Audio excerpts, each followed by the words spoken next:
It's your man Jay Graves Report, and welcome to the College Football Weekly Preview, Week 5. Y'all know how we get it in, so let's get it in. Previewing the top 5 ball games of the weekend, so let's get right to it. Now, first off, we got number 1, Florida State goes to Raleigh to play the North Carolina State Kittens. They want to call themselves the Wildcat, the Wolfpack, bruh, but they ain't the Wolfpack. North Carolina State is dull, but one thing about it, they've been playing Florida State tough the last 3 years. Matter of fact, 2 years ago, they beat Florida State, kept them Duns out the national championship hunt. Remember, they only lost 1 game under E.J. Manuel. So now, it's going to be real serious when they show up in Raleigh this weekend. Now, Florida State coming in high. Coming in, they got a 19-game winning streak. Old Sean McGuire kept him from getting beat by then number 22 Clemson in overtime. Now, I will say, Sean McGuire was dull last week because he was nervous, made a lot of mistakes. But he did throw for 305 yards, bruh, and a touchdown. So you got to give him credit. He wasn't even expecting to play. His mom and daddy wasn't even expecting to be at the game, bruh. They had to show up at the last minute because they thought that Dunn was only going to play half the game. Because old Doug Jameis Winston got suspended for the whole game. Now, here's the deal. They were so dull last week, they only had 13 yards rushing on the ground out of 27 carries. They still can't run the football. They're averaging 109 yards a game, which is second to last in the ACC. So some kind of way, famous Jameis is going to have to show up, get these boys in gear. Now, Jimbo Fisher has already taken his small intestine out. He got it in his hand, got it wrapped around his wrist. He going to strangle that Dunn if he do something crazy. Let's move on to the next ball game. I got Florida State still coming in here winning this ball game. Now, let's go down to the SEC. We got Arkansas showing up to play in Dallas at AT&T Stadium to the number 6 Texas A&M Aggies. Now, here's the deal. Kenny Hill, quarterback for Texas A&M, comes into this ball game with over 1,300 yards and 13 touchdowns already, bruh. Now, here's the deal. They coming in with the highest scoring 4-game stretch in school history. They 4-0 for the first time since 2006, and they won all 4 games by at least 24 points. I'm just going to say this, bruh.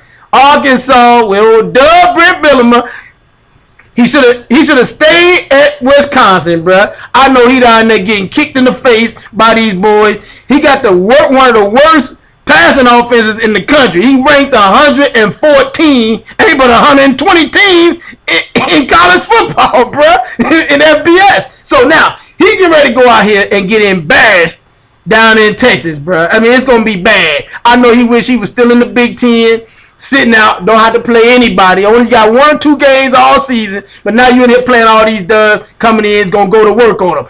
Texas A&M going to beat the brakes off of Arkansas this weekend. Let's move on to the next ball game. Now, we got Mizzou goes to number 13, South Carolina. Now, the old ball coach is fired up this week because they barely got out of there alive against old Doug Vanderbilt. They were down 14-0, gave up 2 kickoff returns, so the old ball coach is fired up. I mean, special teams were horrible. You barely get out of there alive against old Doug Vanderbilt. Now, Matty Mark and company from Mizzou coming off of a bad loss. These guys lost to IU. That's Indiana University, bruh. And they wasn't playing basketball.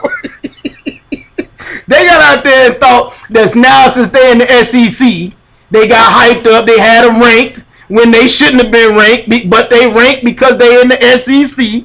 Got out there, thought they were going to roll their helmet out because it had SEC on the back, and got beat by old Doug IU. Them Duns got stung by a bee that didn't have a stinger. They was out there, got kicked in the face by a Dun with no feet, and was out there arm wrestling with a Dun with no arms. Hey, you can't think that you in the SEC and all of a sudden you just gonna win ball games, bruh. You get beat by IU, South Carolina, and the old ball coach is gonna beat the brakes off Missouri this weekend. Let's move on to the next ball game. We got Tennessee going to number 12, Georgia, playing between the hedges. Now, Georgia's already lost the ball game in the SEC East. And like I always tell you, Georgia is Mark Richt's Georgia. Now, Georgia won the game last year in overtime, 34-31. But the problem is, after when they won that ball game, Keith Marshall got hurt, running back. Then Justin Scott Wesley got hurt. And then they went on to lose 4 out the last 8 ball games. Now, Tennessee comes into this game off of a bye. They 2-1. They went down to Norman, got the dog snot beat out of them, 34-10. But I will say this.